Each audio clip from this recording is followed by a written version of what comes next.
kebijakan fiskal dan moneter. Nah, kebijakan fiskal dan moneter itu penting ya dalam eh, ekonomi pembangunan. Sebelum kita masuk lebih lanjut, kita lihat bahwa apa sih kebijakan fiskal itu? Nah, ini berada di materi ekonomi makro ya, yaitu kebijakan terkait dengan pengaturan, penerimaan dan pengeluaran. Jadi penerimaan negara itu kan bisa dari sektor pajak, PNBP gitu ya. Kalau di daerah itu ada retribusi. Nah, ini terkait dengan penerimaan negara. Nah, ada juga yang berikutnya adalah pengeluaran pemerintah. Nah, pengeluaran pemerintah itu apa? Misalkan untuk pembangunan-pembangunan ya.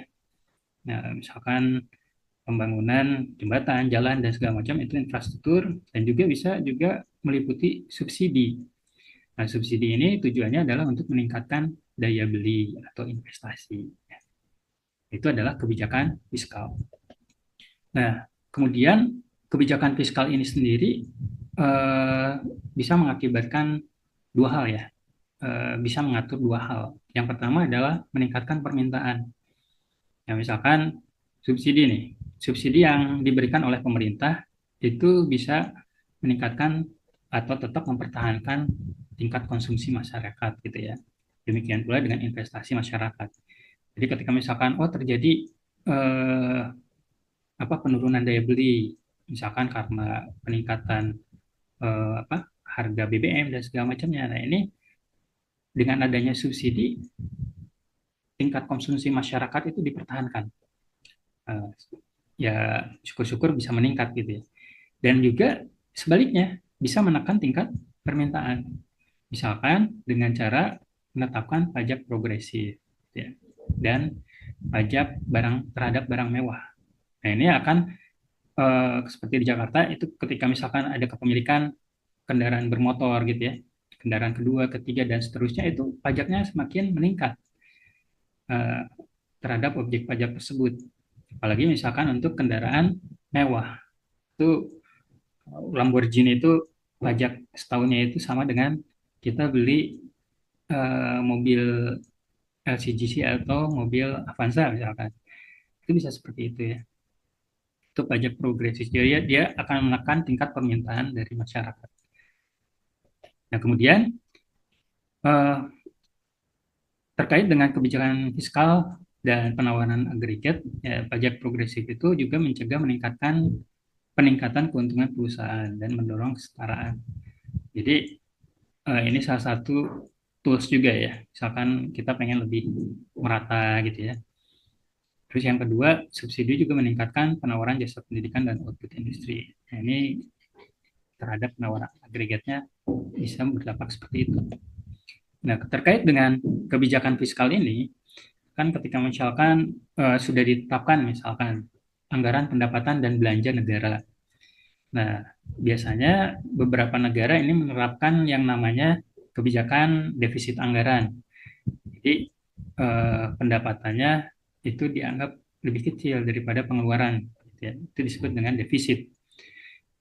Makanya makanya biasanya mereka ketika mengalami seperti ini, mereka akan melakukan pinjaman luar negeri atau bisa juga dengan menerbitkan obligasi atau surat utang.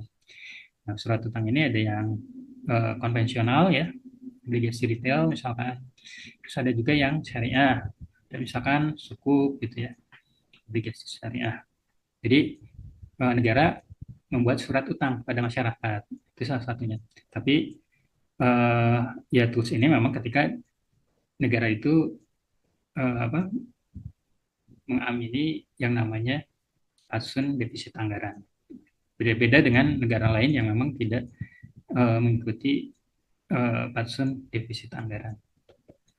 Nah, terus kemudian bagaimana uh, sampai mereka misalkan melakukan uh, alasan defisit anggaran gitu ya, patsunnya defisit anggaran seperti Indonesia. Nah, mereka meyakini bahwa alasannya karena satu faktor stabilitasi gitu. Jadi meminjam utang untuk kebutuhan pemenuhan belanja itu akan menciptakan stabilitasi gitu secara menyeluruh. Eh, ini jadi karena mereka sudah melihat bahwa program-program atau kegiatan yang sudah mereka rancang itu semuanya sudah fix gitu, akan bisa menopang keberlanjutan ekonomi tanpa resesi misalkan seperti itu. Makanya ketika misalkan defisit anggaran yang mereka harus penuhi gitu ya, misalkan dengan hutang dan segala macamnya. Yang kedua adalah eh, alasannya untuk menjaga tarif pajak. Tarif pajaknya stabil gitu ya. Jadi tidak menggenjot dari sisi pajak gitu kan. Seperti yang sekarang lah, tax smoothing ya. Tax smoothing tadinya mau dijadiin 12% PPN, sekarang diundurkan, nggak jadi gitu. Nah, supaya tidak bergejolak nih, terjadi distorsi, misalkan kecemasan dari masyarakat dan segala macam. Terus yang ketiga adalah alasan untuk berhutang dan segala macamnya itu biasanya redistribusi. Jadi menggeser beban pajak ke generasi yang akan datang. Jadi alasannya bahwa misalkan kita lebih mementingkan pembangunan infrastruktur daripada tidak gitu ya dengan cara berhutang. Nah, mereka alasannya biasanya karena apa? Karena infrastruktur ini tidak hanya dinikmati oleh generasi yang membangunnya saja. Nah, ini akan juga dinikmati oleh generasi yang akan datang. Makanya lebih baik utang aja sekarang gitu ya, dibangun sekarang supaya yang berikutnya bisa menikmati juga gitu. Ya, jadi nanti dibagi-bagi juga gitu ya beban dari pembayarannya. Itu alasan eh, apa defisit anggaran yang memang dipenuhi dengan pinjaman atau obligasi itu tetap dilakukan oleh suatu negara. Nah, ada dampak yang namanya kebijakan fiskal ini terhadap kebijakan moneter. Nah, biasanya kebijakan, tapi sebelum ke sana, apa sih kebijakan moneter? Nah, ini harus kita jawab terlebih dahulu. Kebijakan moneter adalah kebijakan terkait dengan sirkulasi uang dan jumlah uang beredar gitu ya. Nah, hal ini tujuannya adalah untuk stabilitas biasanya. Nah, dampak fiskal yang tadi, defisit anggaran, itu bisa ditempuh dengan kebijakan moneter, yaitu dengan mencetak uang. Nah, mencetak uang lebih banyak, artinya untuk eh, mendapatkan anggaran yang dari sisi mencetak uang gitu. Nah, untuk mendanai program-program yang tadi. Tapi ini bisa berdampak pada apa? Inflasi. Gitu. Karena uang yang beredar banyak, ini serta-merta akan membuat masyarakat akan lebih banyak eh, mengkonsumsi barang gitu. Akhirnya akan mengakibatkan inflasi. Tapi memang yang harus diwaspadai adalah terjadinya hyperinflasi. Kalau inflasi yang memang dalam kondisi normal gitu ya, kayak eh, misalkan bank sentral mencetak uang pada momentum Lebaran gitu ya, itu inflasinya masih terjaga lah gitu ya. Jadi malah menunjukkan bahwa masyarakat memiliki daya beli yang cukup gitu. Tapi ya, tadi harus dihindarkan dari yang namanya hyperinflasi. Nah, kemudian kan tadi disebutkan bahwa kebijakan moneter ini adalah pengelolaan uang yang beredar.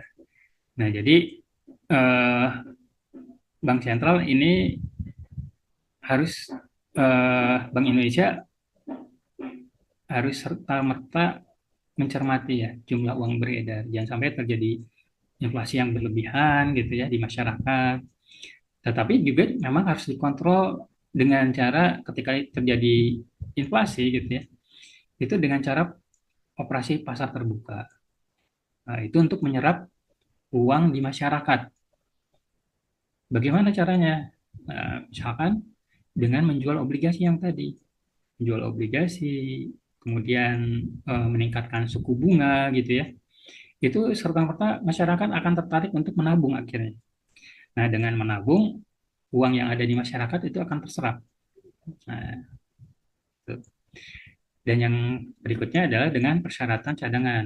Nah, misalkan cadangan bunga perbankan. Nah, bank konvensional itu misalkan diimingi dengan bunga Bank Indonesia yang cukup tinggi.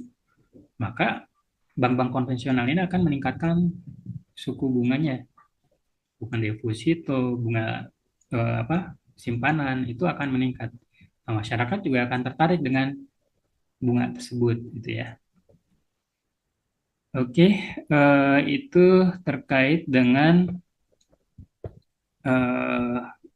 kebijakan fiskal dan moneter.